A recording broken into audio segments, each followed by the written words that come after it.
안녕하세요. 작은기업 사장의 도서관의 이국섭 작가입니다. 오늘은 지난 시간에 이어서 통찰력을 길러주는 인문학 공부법이라는 책을 지난 시간에 이어서 2부 순서를 말씀드리도록 하겠습니다. 책을 한 권 읽은 후에 단 한 줄이라도 깨달음을 얻는 문장이 있거나 실천해야겠다는 생각이 드는 단락을 만난다면 그것은 훌륭한 독서라고 저는 생각을 합니다.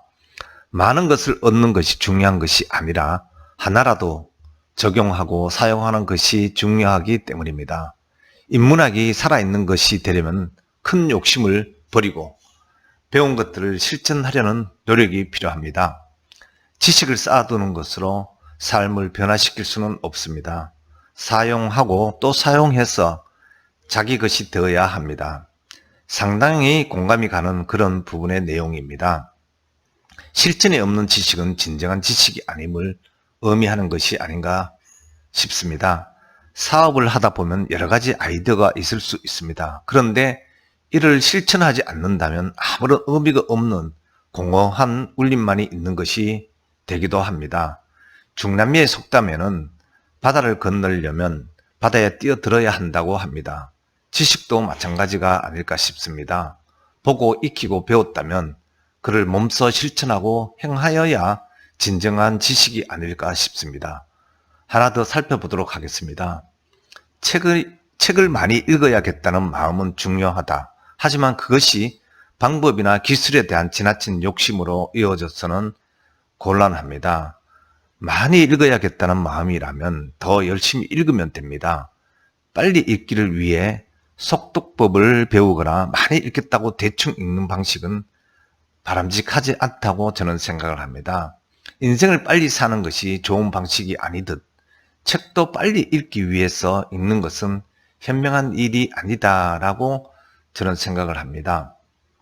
호시 우버라는 고사가 생각이 납니다. 호랑이처럼 날카로운 살핌을 통하여 정보를 취하고 소처럼 우직하게 성실함을 근간으로 묵묵히 실천하는 소의 발걸음을 말하는 것입니다.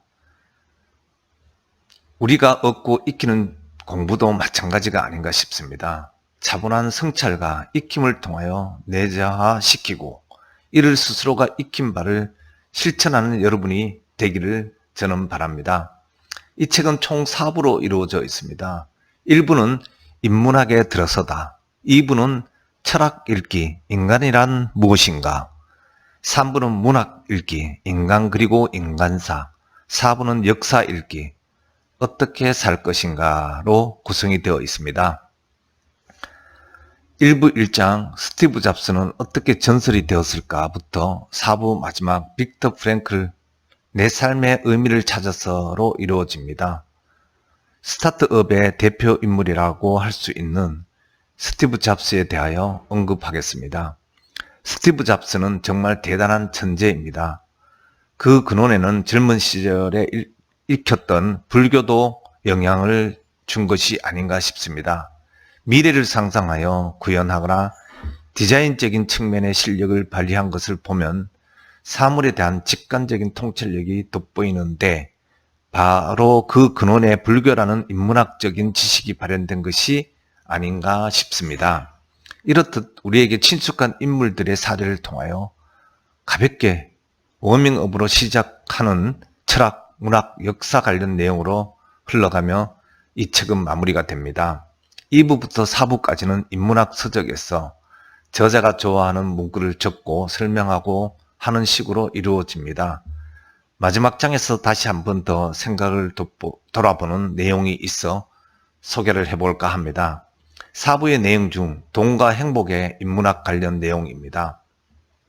공부를 잘하고 사회적 규범을 잘 따르며 사회적 관계에 적극 부응하며 움직일 때 사회는 칭찬과 보상을 준다.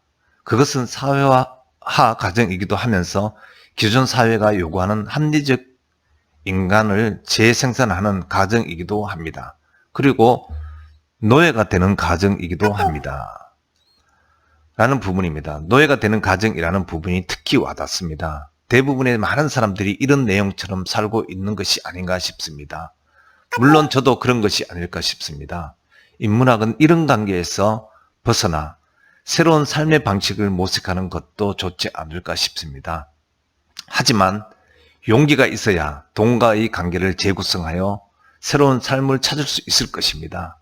수많은 환경 변수인 가족, 돈, 안정 등으로 인하여 용기를 내기가 쉽지는 않겠지만 용기를 조금씩 내어보는 것도 좋지 않을까 싶습니다.